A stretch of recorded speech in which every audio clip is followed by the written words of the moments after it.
Bismillahirrahmanirrahim. Assalamualaikum warahmatullahi wabarakatuh. Perkenalkan, saya Anissa Nurul Khairi, dan pada kesempatan kali ini saya akan mempresentasikan tentang pemikiran Kiai Haji Hasyim Asy'ari tentang pendidikan Islam. Baik, langsung saja pembahasan yang pertama, saya coba ulas sedikit mengenai biografi singkat beliau.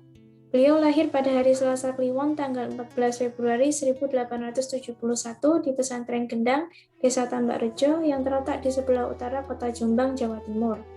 Beliau merupakan putra Abdul Wahid bin Abdul Halim atau Pangeran Bona. Ibunya bernama Halimah yang merupakan putri dari Kiai Utsman, guru beliau.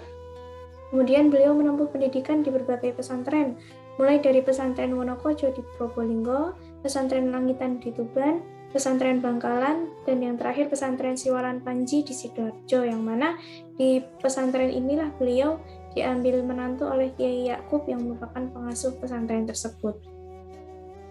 Kemudian beliau melanjutkan pendidikan ke Mekah selama kurang lebih 7 tahun, dan selama di Mekah ini beliau belajar di bawah bimbingan Syekh Amir Al-Atar, Sayyid Ahmad Zawawi, Syekh Mahfud Ad-Dirmasi, dan Syekh Ahmad Khatib Minangkabawi. Beliau juga dikenal sebagai pendiri dari organisasi terbesar di Indonesia, yaitu Nahdlatul Ulama dan Pondok Pesantren Tebu Ireng. Terdapat beberapa karya dari Kiai Haji Hasyim Asy'ari, beberapa di antaranya yaitu yang pertama kitab Adabul Alim wal Muta'alim yang menjelaskan tentang etika yang harus dimiliki oleh guru dan murid. Kemudian ada Ziyadatut Ta'liqat yang berisi tentang bantahan terhadap pernyataan-pernyataan Syekh Abdullah bin Yasin Pasuruan yang dianggap mendiskreditkan orang-orang Nahdlatul Ulama. Kemudian ada At-Tanbihatul Wajibat liman yasnal maulidil munkarat yang berisi tentang peringatan-peringatan keras beliau terhadap praktik-praktik perayaan Maulid Nabi Muhammad SAW di tanah air yang pada waktu itu dicampuri dengan kemungkaran. Kemudian ada Ar-Risalatul Jami'at yang mengulas beberapa persoalan menyangkut kematian dan tanda-tanda datangnya hari kiamat, serta penjelasan seputar konsep sunnah dan bid'ah. Kemudian ada An-Nurul Mubin fi Mahabbati Sayyidil Mursalin yang menjelaskan makna dan hakikat mencintai Rasulullah SAW, serta beberapa hal menyangkut itba dan ihya terhadap sunnah-sunnah beliau. Kemudian settingnya. Jadi cara kita jika ingin memahami beliau, itu setting yang membesarkan beliau itu setting sosial, budaya, dan psikologis yang semacam ini. Yang pertama, beliau lahir di tengah-tengah Islamic Revivalism, baik di Indonesia maupun di Timur Tengah, khususnya di Mekah pada waktu itu. Kemudian pada waktu itu juga tengah berkembangnya perasaan anti-kolonial, nasionalisme, dan pan-islamisme di dunia Islam. Dan selanjutnya, lingkungan yang membesarkan beliau itu adalah kehidupan di pesantren ya, sehingga juga di kemudian hari beliau dikenal sebagai ikonnya pendidikan Islam tradisional dengan khas pesantrennya. Kemudian karena beliau hidup di lingkungan pesantren, pada akhirnya secara psikologi, secara individual beliau memiliki ketekunan, kecerdasan, kesungguhan, dan karakter kepemimpinan yang mumpuni. Selanjutnya kita masuk kepada konsep pemikiran pendidikan Islam Kiai Haji Hasyim Asy'ari. Konsep pendidikan Islam menurut Kiai Haji Hasyim Asy'ari adalah pendidikan yang memanusiakan manusia sehingga manusia dapat bertakwa kepada Allah dan menjadikan manusia yang senantiasa mendekatkan diri kepada Allah untuk kebahagiaan di dunia dan di akhirat. Kiai Haji Hasyim Asy'ari merupakan tokoh yang berusaha memelihara tradisi turun-menurun dari pondok pesantren dan juga mengembangkan keilmuan di pondok pesantren. Dan pembahasan terhadap masalah pendidikan lebih ditekankan pada masalah pendidikan etika. Sebagaimana karya beliau yang berbicara tentang pendidikan adalah kitab Adabul Alim wal Muta'alim. Dalam kitab Adabul Alim wal Muta'alim ini terdiri dari 6 bab. Yang pertama, keutamaan ilmu serta keutamaan belajar mengajar. Yang kedua, etika yang harus diperhatikan dalam belajar. Yang ketiga, etika seorang murid terhadap guru. Yang keempat, etika murid terhadap pelajaran dan hal-hal yang harus dipedomani bersama guru. Yang kelima, etika yang harus dipedomani seorang guru. Yang keenam, etika guru ketika dan akan mengajar. Yang ketujuh, etika guru terhadap murid-muridnya. Dan yang kedelapan, etika terhadap buku, alat untuk memperoleh pelajaran, dan hal-hal yang berkaitan dengannya. Dan dasar pemikiran beliau, menurut beliau yang membedakan manusia dan binatang adalah ilmunya. Ilmu tersebut dapat diperoleh salah satunya melalui perantara pendidikan, karena pendidikan merupakan proses manusia untuk dapat mengetahui segala sesuatu yang ingin diketahui dan yang belum diketahui. Oleh karena itu, mencari ilmu itu penting bagi sebuah identitas manusia. Beliau juga menyebutkan bahwa pendidikan adalah sarana mencapai kemanusiaannya, sehingga menyadari siapa sesungguhnya penciptanya, untuk apa diciptakan, melakukan segala perintahnya, dan menjauhi segala larangannya untuk berbuat baik dan di dunia dan menegakkan keadilan. Kemudian dalam kitab Adabul Alim wal Muta'alim, beliau mengambil pemikiran pendidikan tentang keutamaan menuntut ilmu dan keutamaan bagi yang menuntut ilmu dari surat Al-Mujadalah ayat 11 yang artinya, hai orang-orang beriman, apabila dikatakan kepadamu berlapang-lapanglah dalam majelis, maka berlapanglah. Niscaya Allah akan memberi kelapangan untukmu. Dan apabila dikatakan berdirilah kamu, maka berdirilah, niscaya Allah akan meninggikan orang-orang yang beriman di antaramu dan orang-orang yang diberi ilmu pengetahuan beberapa derajat. Dan Allah Maha mengetahui apa yang kamu kerjakan. Di sini urgensi pendidikan Islam menurut beliau ada 3 poin. Yang pertama, untuk mempertahankan predikat makhluk paling mulia yang dimiliki manusia. Yang kedua, melahirkan masyarakat yang berbudaya dan beretika melalui pengamalan ilmu.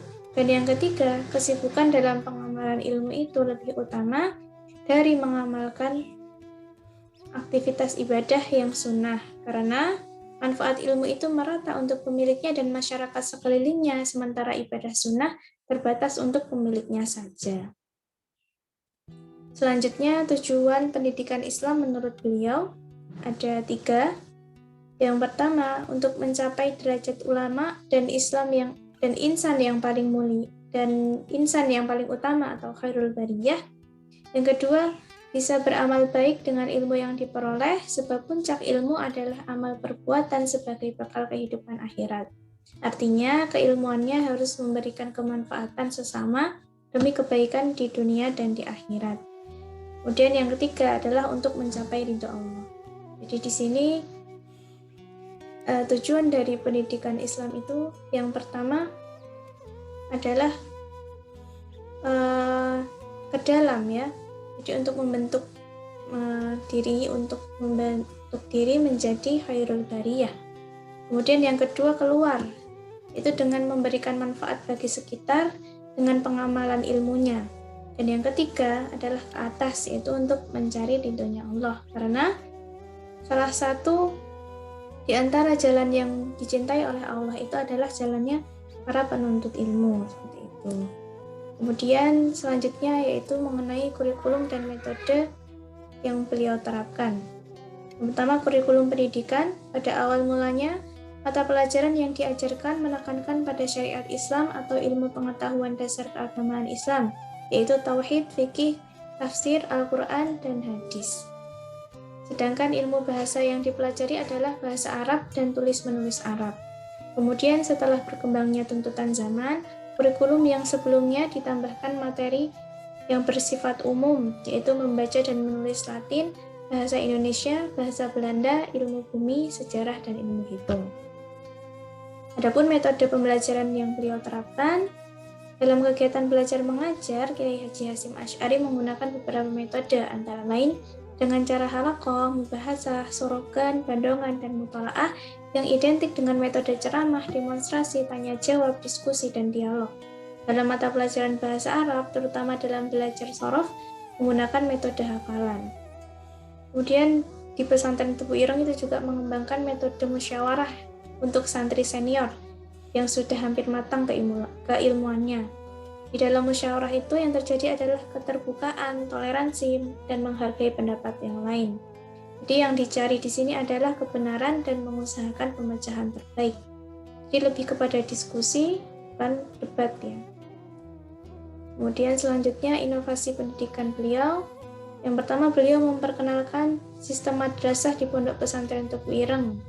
Kemudian pengajaran pelajaran-pelajaran umum di Madrasah Tebu Ireng seperti matematika, geografi, sejarah, menulis huruf Latin, dan bahasa Belanda. Kemudian beliau juga menyetujui pendirian Madrasah Nidhomiyah di Pesantren Tebu Ireng atas gagasan Wahid Hasyim dan Kiai Haji Muhammad Ilyas yang mengajarkan pada waktu itu 70% lebih pengetahuan umum. Selanjutnya beliau juga mendirikan perpustakaan yang berlangganan majalah dan surat kabar seperti Panji Islam, Islam Bergerak, Dewan Islam, dan lain-lain. Kemudian beliau mengemukakan karakter ilmu, itu ada 3, jadi ilmu itu ada ilmu yang terpuji, ilmu yang tercela, dan ilmu yang terpuji namun dapat menjadi tercela. Yang pertama, ilmu yang terpuji. Jadi menurut beliau ilmu yang terpuji itu adalah pelajaran tentang agama, ibadah, dan lain sejenisnya yang dapat mensucikan jiwa, melepaskan diri dari perbuatan-perbuatan tercela, membantu mengetahui kebaikan dan mengerjakannya, mendekatkan diri kepada Allah, mencari ridhonya, dan mempersiapkan dunia ini untuk kepentingan akhirat. Yang kedua, ilmu yang tercela itu adalah ilmu yang tidak memiliki kegunaan baik untuk kebaikan dunia maupun kebaikan akhirat, seperti ilmu sihir, nujum, ramalan nasib, dan sebagainya. Kemudian yang ketiga, ilmu yang terpuji namun dapat menjadi tercela itu adalah ilmu yang dalam keadaan tertentu terpuji, namun jika terlalu dalam dapat mengakibatkan kekacauan berpikir, menjauh dari Allah dan kebenaran. Kemudian beliau juga mengemukakan mengenai syarat menuntut ilmu. Jadi Kiai Haji Hasyim Asy'ari ini menyebutkan bahwa dalam menuntut ilmu itu harus memperhatikan 2 hal pokok selain pada yang pertama itu adalah keimanan dan tauhid. Jadi 2 hal pokok tersebut adalah yang pertama bagi murid itu hendaknya memiliki niat yang suci untuk menuntut ilmu. Jangan sekali-kali berniat untuk hal-hal yang bersifat duniawi dan jangan melecehkan atau menyepelekan ilmu. Kemudian bagi guru, itu hendaknya guru meluruskan niatnya terlebih dahulu, tidak semata-mata hanya mengharapkan materi. Di samping itu, hendaknya apa yang diajarkan sesuai dengan apa yang diperbuat. Kemudian dalam kitab Adabul Alim wal Muta'alim ini, beliau juga mengemukakan ada 7 ciri pendidik yang berkualitas. Yang pertama, kamilat ahliyatuh, profesional. Kemudian tahaqqaqat syafaqatuh atau penyayang, kemudian zaharat muru'atuh atau berwibawa, kemudian urifat iffatuh yang menjaga diri dari yang merendahkan martabatnya, kemudian istaharat syianatuh atau yang berkarya, kemudian ahsan ta'lim, pandai mengajar, dan ajwa tafhim atau yang berwawasan luas. Kemudian selanjutnya beliau mengemukakan tentang etika dalam menuntut ilmu. Ini ada 10 etika dalam menuntut ilmu. Yang pertama, sebelum menuntut ilmu hendaknya membersihkan hati dari berbagai kotoran dan penyakit hati seperti kebohongan, prasangka buruk, hasud atau dengki, serta akhlak-akhlak lain yang tidak terpuji. Kemudian hendaknya memperbaiki niat dalam mencari ilmu, yakni mencari ilmu itu semata-mata untuk mencari ridhonya Allah, serta bertekad mengamalkannya setelah ilmu itu diperoleh. Kemudian mengembangkan syariat Islam, mencerahkan mata hati atau batin, dan mendekatkan diri kepada Allah. Kemudian menyegerakan diri dan tidak menunda-nunda waktu dalam mencari ilmu pengetahuan.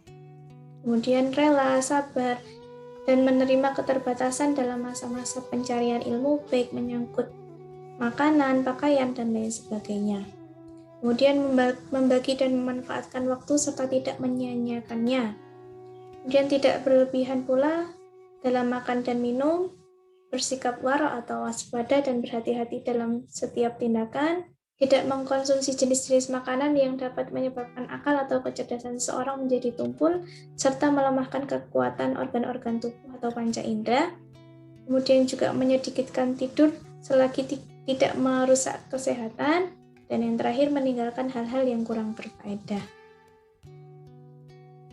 Dan dalam kitabnya juga beliau menyebutkan tentang etika terhadap buku, alat untuk memperoleh pelajaran, dan hal-hal yang berkaitan dengannya. Ini ada 4. Yang pertama, buku adalah salah satu sarana pokok dalam kegiatan pembelajaran. Oleh karenanya, hendaknya orang yang sedang belajar memilikinya baik dengan cara membeli, menyewa, ataupun meminjam. Yang kedua, misalnya apabila seorang siswa meminjam suatu buku dari orang lain, hendaknya ia langsung mengembalikannya begitu ia telah selesai menggunakan buku tersebut, serta tidak lupa mengucapkan terima kasih kepada pemiliknya. Kemudian yang ketiga, setiap kali meminjam atau membeli suatu buku, hendaklah terlebih dahulu memeriksa dan memastikan kesempurnaan susunan isi atau pembahasannya. Dan yang terakhir, dalam hal mengutip atau mencatat suatu materi, terutama materi-materi yang berkaitan dengan ilmu-ilmu syariat agama Islam, hendaknya ia melakukannya dalam keadaan suci, menghadap ke arah kiblat, serta baik berpakaian yang bersih dan sopan. Kemudian sebagai penutup, saya ingin mengutip kata-kata beliau yang menurut saya cukup relevan dengan kita sebagai mahasiswa begitu ya. Jadi menurut beliau, hendaknya untuk segera mempergunakan masa muda dan umur untuk memperoleh ilmu tanpa terpedaya oleh rayuan menunda-nunda dan berangan-angan panjang. Sebab setiap detik yang terlewatkan dari umur tidak akan tergantikan. Sekian dari saya, kurang lebihnya mohon maaf. Selanjutnya, jika ada pertanyaan, kritik maupun saran untuk perbaikan makalah saya ke depannya, saya persilahkan. Wassalamualaikum warahmatullahi wabarakatuh.